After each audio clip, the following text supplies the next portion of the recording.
नमस्कार दर्शकों, मैं स्नेहा पटेल आप सभी का स्वागत करती हूँ हमारे कार्यक्रम आयुष में। नमस्कार दर्शकों, मैं दिव्या इंद्रा चैटर्जी आप सभी का स्वागत करती हूँ आयुष कार्यक्रम में। और आज हम बातचीत करेंगे पढ़े लिखे और गैर पढ़े लिखे मच्छरों के बारे में। क्या क्या कहा? एक बार फिर से तो कहना। आपने तो सुन ही लिया होगा, पर इनके लिए दोबारा ही सही। आज हम बातचीत करेंगे पढ़े लिखे और गैर पढ़े लिखे मच्छरों के बारे में। दिव्या, मच्छर भी भला पढ़े लिखे होते हैं क्या? चलो माना स्कूल नहीं गए, पढ़ाई नहीं की, लेकिन समझदार तो होते ही होंगे। दर्शकों, क्या करूं मैं इसका, जब से आई है बहकी बहकी बातें कर रही है। ऐसा बिल्कुल भी नहीं है स्नेहा, मैं जो भी कहती हूँ सोच समझकर कहती हूँ। आपने पिछले दिनों कार्यक्रम में मलेरिया पर बातचीत की और दर्शकों को बताया था कि मटके और कूलर का पानी बदलते रहना चाहिए। यहाँ तक कि पानी की टंकी को भी ढककर रखना चाहिए, जिससे कि मच्छरों के लार्वा पैदा नहीं होंगे और मलेरिया होने की संभावना नहीं होगी। ये तो बिल्कुल सही सुना आपने। तो फिर ये बताइए, शर्मा जी और वर्मा जी दो पड़ोसी हैं। शर्मा जी ने वही सब किया जो हमने अपने कार्यक्रम में दिखाया और उन्होंने समझा, लेकिन वर्मा जी ने कुछ भी नहीं किया। तो अब मच्छर शर्मा जी को काटेंगे या नहीं? बात में दम तो है। बिल्कुल काटेंगे। केवल एक घर की साफ सफाई से मच्छरों से छुटकारा नहीं पाया जा सकता। जब तक हम सब मिलकर इन बातों पर अमल नहीं करते, बदलाव लाना बेहद मुश्किल है। और भाई, मच्छर कोई पढ़े लिखे तो है नहीं जो ये सोचकर काटने का निर्णय लें कि इन्होंने तो घर की सफाई की थी, तो इन्हें और इनके परिजनों को ना काटूं। बिल्कुल सही कहा। तो दर्शकों, गुनगुना रहे भंवरे भंवरे नहीं, इन दिनों मच्छर गुनगुना रहे हैं। और आज हम बात करेंगे डेंगू रोग के ऊपर। और हमारे साथ हैं भोपाल जिले के मलेरिया अधिकारी डॉक्टर अखिलेश दुबे जी। सर, आपका बहुत बहुत स्वागत है हमारे कार्यक्रम में। सर, समाज के कंट्रीब्यूशन मलेरिया के लिए या मच्छरों को मारने के लिए, आप इस बात, दिव्या जी की बात से कितना सहमत हैं? दिव्या जी की बात से पूरी तरह से सहमत हूँ। मच्छर पढ़े लिखे और गैर पढ़े लिखे तो नहीं हो सकते, लेकिन व्यक्ति पढ़े लिखे और गैर पढ़े लिखे से मेरा ताल्लुक डिग्री से नहीं है। पढ़े लिखे से मतलब उनके बिहेवियर और व्यवहार से है। जो व्यक्ति एक सही व्यवहार करता है, जिसने हमारी आपकी बातों पे अमल किया है, वो निश्चित रूप से स्वयं को और अपने परिवार को मलेरिया और इन बीमारियों से मुक्त रखेगा। और जिसने इसको गंभीरता से नहीं लिया, अपने जीवनचर्या में कोई बदलाव नहीं किया, निश्चित रूप से वो अपने परिवार को और अपने मोहल्ले को भी जोखिम में डाल रहा है। बिल्कुल सर, आप हमारे दर्शकों को बताइए कि आखिर डेंगू बुखार होता क्या है और किस कारण से होता है? डेंगू बुखार एक वायरल बुखार है जो मच्छर काटने से होता है। मच्छर भी एक विशेष प्रकार का मच्छर जो एडीज़, और एडीज़ में भी मादा फीमेल एडीज़ के काटने से ये डेंगू रोग जो होता है वो एक संक्रमित व्यक्ति से दूसरे स्वस्थ व्यक्ति में मच्छर के द्वारा पहुंचाया जाता है। जी सर, क्या डेंगू बुखार के कुछ प्रकार भी होते हैं और क्या इन संक्रमण का कोई काल होता है? बिल्कुल, काल जुलाई से लेकर अक्टूबर तक का समय जो है, उस समय डेंगू केसेस ज़्यादा पाए जाते हैं। इसका कारण ये है कि बारिश जो होती है, बारिश में जगह जगह पानी का भराव इकट्ठा हो जाता है। जहाँ पर भी पानी इकट्ठा होगा 7 दिन तक, वहाँ पर ये मच्छर अंडे देता है और 7 दिन में अंडे से लार्वा प्यूपा बनते हुए मच्छर बन जाते हैं। ख़ास तौर पे हमारी छतों पे बहुत से सामान जो पड़े रहते हैं, टूटी बाल्टियाँ, मग्गे, कप, इनमें बरसातों में जैसे अभी बारिश हो रही है तो ये बरसात में भर जाएंगे और इसमें मच्छर के लिए बहुत अच्छे ब्रीडिंग सोर्सेज साबित होते हैं, जहाँ पर वो अंडे देता है। और उससे ये, इसलिए जुलाई से लेकर जो बारिश का काल है वही इसका संक्रमण काल है। जुलाई से केसों में रिपोर्टेड होना शुरू हो जाती हैं और ये अक्टूबर नवंबर तक जाता है। बिल्कुल दर्शकों, तो आपने देखा कि यहाँ पे सिर्फ गंदे पानी से नहीं फैला जाता, डेंगू साफ पानी के मच्छर साफ पानी में भी पलते हैं। इसलिए हमें इस काल में ज़्यादा सतर्क रहने की ज़रूरत है। तो सर ये बताइए कि क्या डेंगू के कुछ खास लक्षण हैं जिससे हम इसे पहचान सकें? डेंगू के ख़ास लक्षण ये हैं कि शरीर में चकत्ते जैसे रेशेज़ आ जाते हैं। दूसरा, आँखों के पीछे, आँखों की जो आई बॉल हमारी है, आई बॉल के पीछे बहुत दर्द होता है।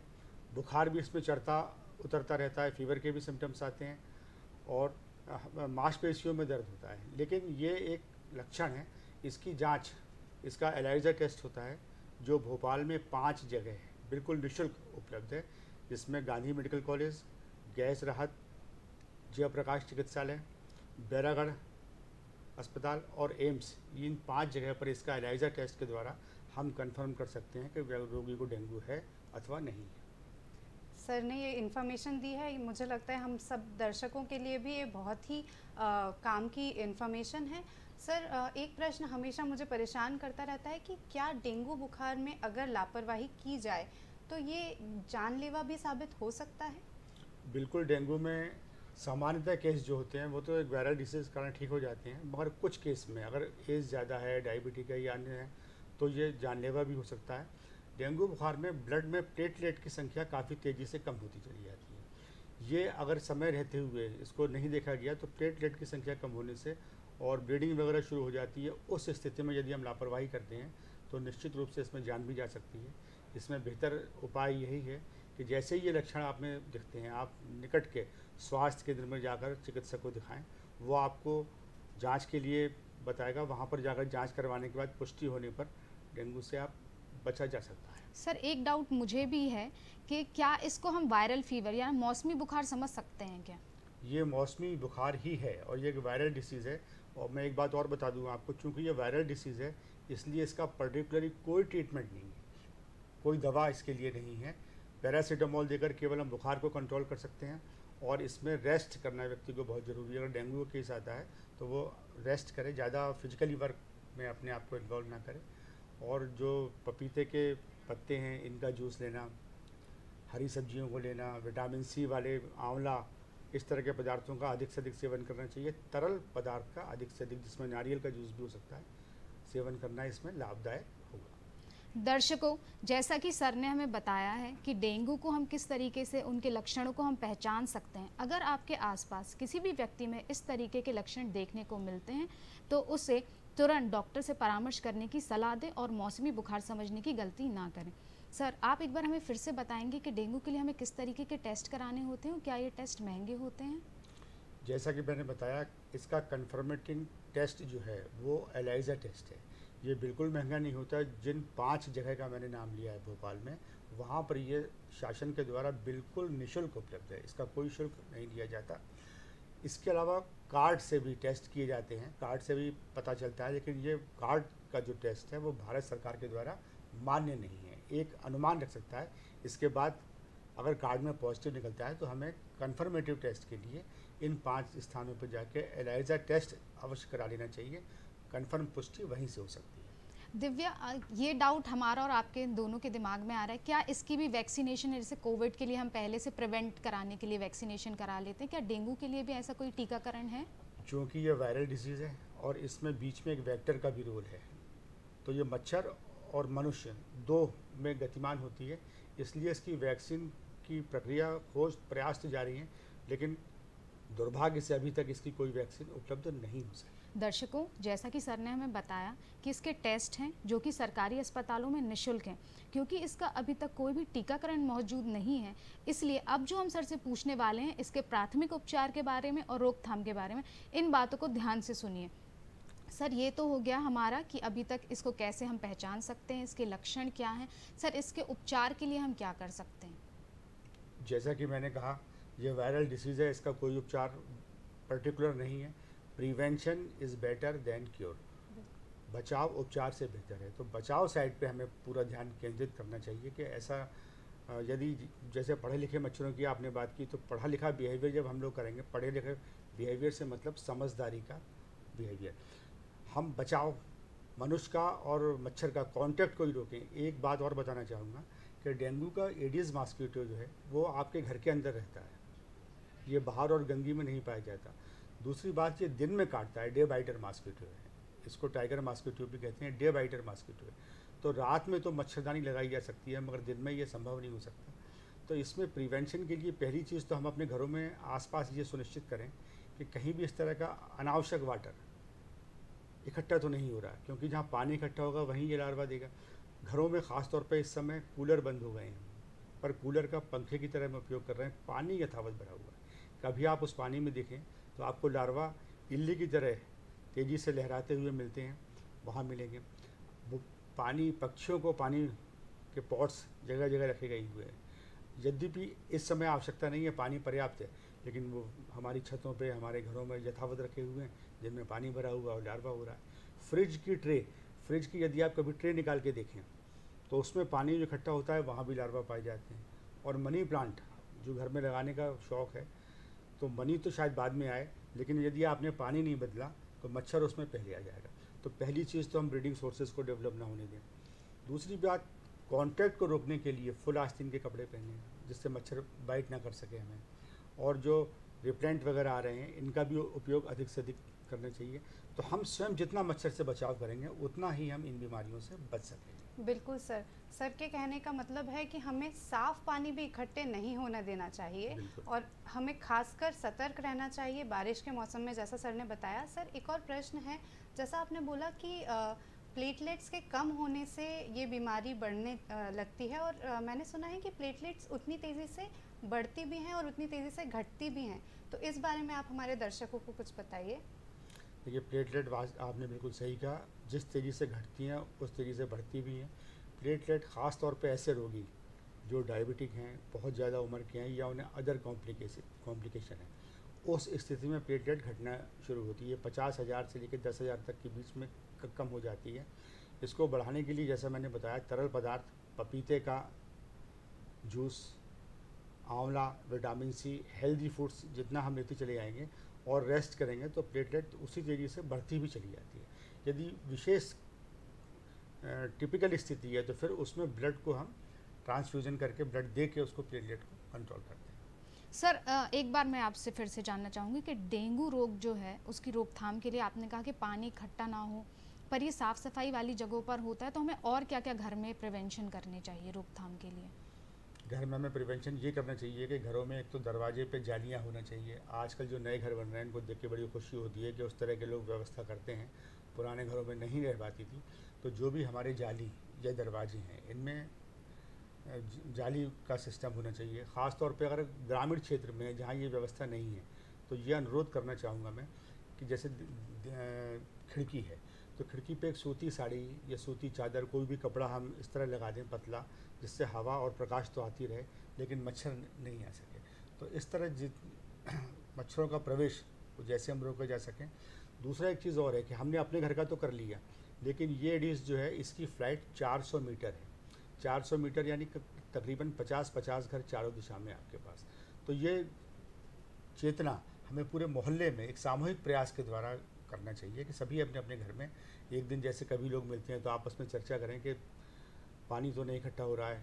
जैसे दिल्ली में ख़ास तौर पे पिछले 2 सालों में डेंगू के बहुत केसेस बढ़े, लेकिन वहाँ पर एक सामूहिक प्रयास के द्वारा इस पर काफ़ी नियंत्रण किया गया और आज स्थिति उतनी गंभीर नहीं है वहाँ पर। सर, ये तो हो गया कि हम किस तरीके से उसका उपचार कर सकते हैं। जिस तरीके के आपने हमें लक्षण बताए कि कई बार ब्लीडिंग भी होने लगती है, अगर किसी व्यक्ति में ये लक्षण घर पर देखने के लिए मिलते हैं तो हमें क्या प्राथमिक उपचार, घर पर क्या प्राथमिक उपचार करने चाहिए? डेंगू का वेक्टर एडिस मॉस्किटो है, लेकिन वायरस डेन, तो डेन 1, डेन 2, डेन 3, डेन 4, ये 4 तरह के वायरस पाए जाते हैं जिनको मच्छर के द्वारा पहुँचाया जाता है। हमारे यहाँ डेन 1 और डेन 2 के केस जो मिल रहे हैं सामान्य डेंगू के होते हैं। डेन 3 और डेन 4, इसमें डेंगू हीमोरेजिक और डेंगू सिंड्रोम, ये 2 तरह के डेंगू और पाए जाते हैं। जो सिंड्रोम की स्थिति होती है वो गंभीर स्थिति हो जाती है, इसमें ब्लीडिंग शुरू हो जाती है और व्यक्ति कभी कभी अनकॉन्शियस भी हो जाता है। ऐसी स्थिति में आपको तत्काल चिकित्सक के पास जाकर सलाह लेना चाहिए। वही आपको प्लेटलेट की काउंटिंग करने के बाद जैसा भी होगा ट्रीटमेंट, जब प्रिकॉशन होगा वहाँ के द्वारा आपको निर्देशित करेगा। दर्शकों, जैसा कि सर ने हमें बताया कि जैसे भी आपको लक्षण देखने के लिए मिलते हैं तो तुरंत डॉक्टर से सलाह लें।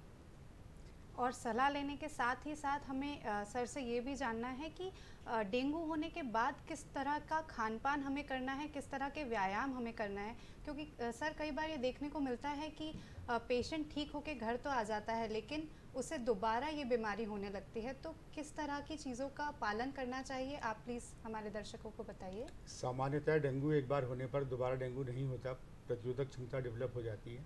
लेकिन हमें क्या करना चाहिए, क्या लेना चाहिए, इसमें सबसे पहली चीज़ तो ये है कि रेस्ट बहुत ज़रूरी है।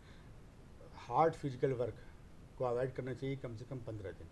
और इस बीच उसको तरल पदार्थ जिसमें पपीते के पत्ते का जूस बहुत ज़्यादा प्रभावशाली होता है उस जूस, और हरी सब्जियां जिनमें विटामिन सी हो, आंवले का जूस, नीम के पत्ते का जूस, इन सारी चीज़ों को, तरल पदार्थों का अधिक से अधिक सेवन करना चाहिए और विश्राम करना चाहिए। सर किस तरीके के व्यायाम हम कर सकते हैं? योगा या रनिंग कर सकते हैं? क्योंकि जैसे ही लोग ठीक होते हैं वो और ज़्यादा एक्टिव होने की कोशिश करते हैं। जैसा मैंने बताया, फिजिकल हार्ड वर्क से अपने आप को दूर रखना चाहिए, इसलिए जो सरल व्यायाम है उनको किया जा सकता है, और प्राणायाम के को भी इसमें किया जा सकता है। लेकिन जो कठिन व्यायाम है, जैसे जिम जाना शुरू कर दिया एकदम, तो ये सही नहीं रहेगा।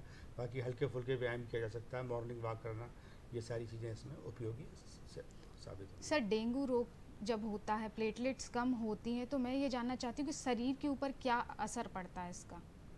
शरीर के ऊपर जोड़ों में दर्द होता है, शरीर वीकनेस, कमजोरी एकदम एहसास होता है आई बॉल के पीछे, और ये दर्द जो फीवर की केसेस भी आ जाते हैं। सबसे बड़ा लक्षण ये कमजोरी आती है, और उसी को हटाने के लिए प्लेटलेट जब आपके ब्लड में कम होंगे, उनकी जो निर्धारित मात्रा है उससे जब वो गिरावट आते हैं, तो निश्चित रूप से ये इस तरह के लक्षण परिलक्षित होते हैं। सर सरकार डेंगू बचाव के लिए क्या कार्यक्रम, क्या योजनाएं चला रही है?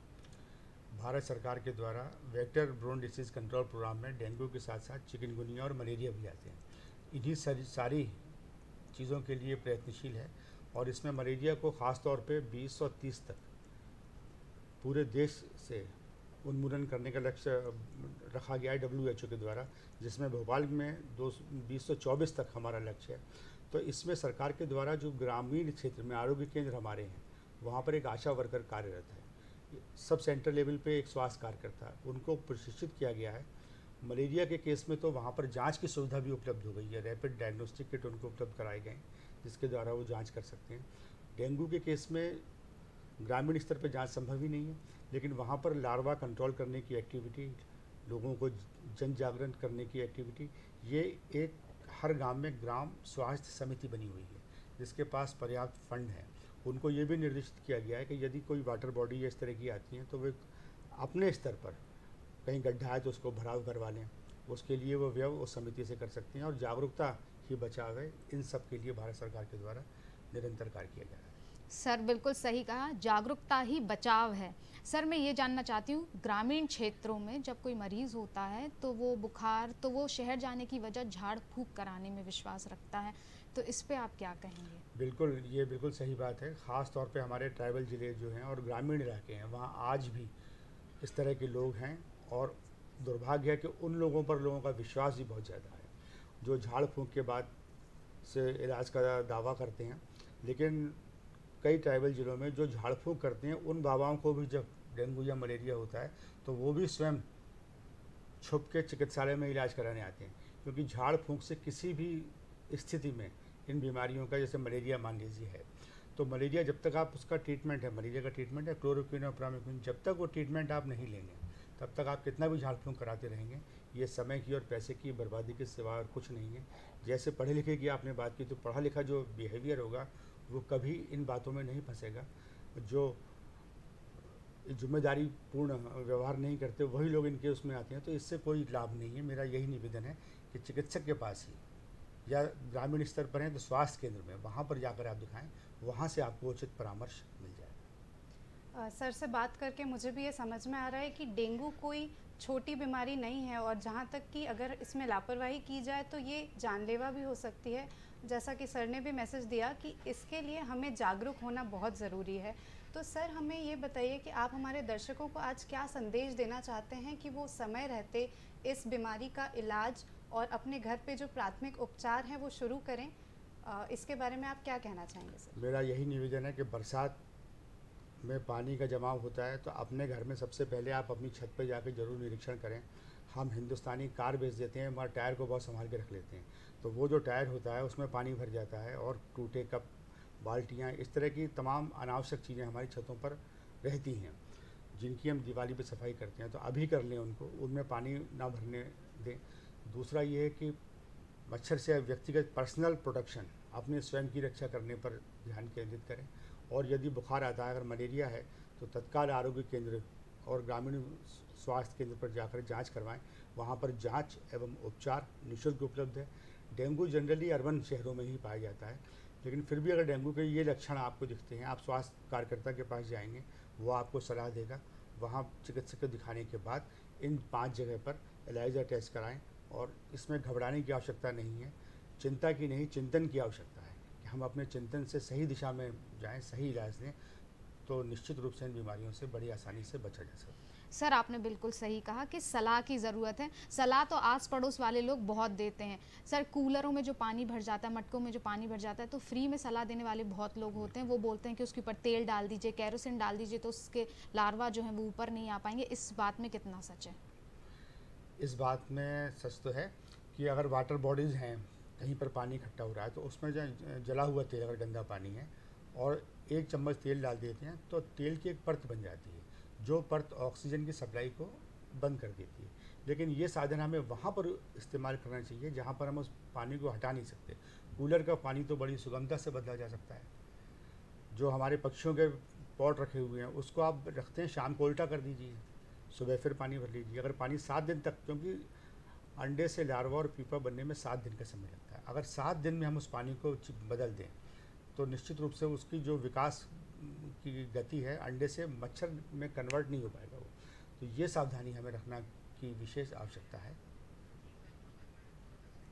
सर ये तो आपने बिल्कुल सही कहा। दर्शकों, अगर हम निरंतर ना सही पर 7 दिन में अगर हम अपने पानी को बदल सकते हैं, अपने पास जो स्टोर, मतलब कि जो छिका हुआ पानी है आपके पास अगर आप निरंतर 7 दिन में भी उसे बदलेंगे, तो हम मच्छरों से रोकथाम कर सकते हैं। सर ये तो हो गया कि हम तेल डाल के उससे बचाव कर सकते हैं। दूसरा सर मैं ये जानना चाहती हूँ कि नीम के धुएं से भी मच्छर भगाए जाते हैं, ये सब ग्रामीण में चलता है, तो इसमें क्या है? बिल्कुल, नीम के पत्तों के धुआं करने से मच्छर भागते हैं। कई गांवों में एक व्यक्ति धुआं करेगा तो उसका असर नहीं होगा। कई गांवों में पंचायत ने निर्णय लिया है कि शाम के टाइम खाने के बाद, जब चूल्हे रहते हैं, अब तो गैस हर जगह आ गई है, तो उन चूल्हों में नीम की पत्ती का धुआं किया जाता है। इसके अलावा बायोलॉजिकल कंट्रोल में गम्बूसिया फ़िश भी आती है, जो हमारे कार्यालय द्वारा निःशुल्क उपलब्ध की जाती है। छोटी सी फ़िश होती है, इसको भी अगर हम उन वाटर बॉडी में डाल दें, तो ये बहुत जल्दी अपनी संख्या का विस्तार करती है, और ये लार्वीवोरस फ़िश है, ये लार्वा को ही खाती है, तो वहाँ पर लार्वा से काफ़ी कुछ बचा जा सकता है।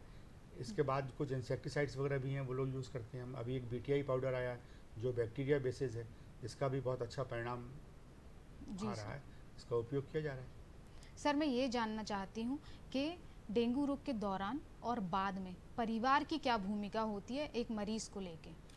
परिवार की तो भूमिका ये होती है कि सबसे पहले तो जिस व्यक्ति को डेंगू है, उस व्यक्ति को मच्छरदानी में सुलाना नितांत आवश्यक है, क्योंकि आपके यहाँ संक्रमित व्यक्ति है, अगर मच्छर उसको काटेगा और फिर परिवार के दूसरे व्यक्ति को काटेगा, तो वो सबसे बढ़िया सोर्स बन जाएगा, और परिवार में और मोहल्ले में डेंगू फैलाने के लिए वही व्यक्ति जिम्मेदार होगा। बिल्कुल तो सबसे पहले उस व्यक्ति को मच्छरदानी में रखा जाए, और उस व्यक्ति को पूरा जो प्रोटोकॉल के हिसाब से तरल पदार्थ देना है, रेस्ट करना है, इसका फॉलो किया जाए, तो डेंगू को फैलाव को हम रोक सकते हैं। Thank you sir. सर समय की कमी होने के कारण इस बातचीत को हमें यही रोकना पड़ेगा। हमारे कार्यक्रम में आने के लिए बहुत बहुत धन्यवाद। नमस्कार, धन्यवाद। दर्शकों, जैसा कि सर ने हमें बताया कि हम किस तरीके से डेंगू का प्राथमिक उपचार और उसकी रोकथाम कर सकते हैं। कोई भी मरीज़ किसी भी गंभीर बीमारी से बाहर निकल सकता है, बस ज़रूरत है अच्छे डॉक्टर की सलाह की, परिवार की साथ की और पॉजिटिव सोच की।